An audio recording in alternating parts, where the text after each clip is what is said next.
ঘোষণা করেছে রাজ্য সরকারের পক্ষ থেকে 5 লক্ষ টাকা, কেন্দ্র সরকারের পক্ষ থেকে 10 লক্ষ টাকা ক্ষতিপূরণ ঘোষণা করা হয়েছে, আজকেই করেছে সরকার।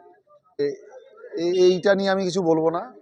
পাশে দাঁড়ানোটা সম্পূর্ণ মানুষ হিসেবে মানুষের ব্যক্তিগত ব্যাপার।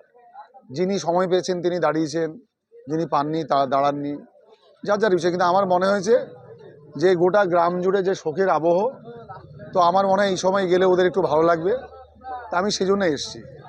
পূর্ণাঙ্গ তদন্ত হবে? নিশ্চয়ই তদন্ত হবে। এতগুলো মানুষ চলে গেছে, এতে এতগুলো মানুষের জীবনে দুর্যোগ নেমে এসছে, তদন্ত তো নিশ্চিতভাবেই হবে। কিন্তু আমার কথা যে তদন্ত হোক আর যাই হোক, সামনের দিনে এমন ঘটনা যাতে না ঘটে, কোনো মায়ের চোখে জল না বেরোয় এই রকমের ঘটনার জন্য এইটা সরকার নিশ্চিতভাবেই করবে।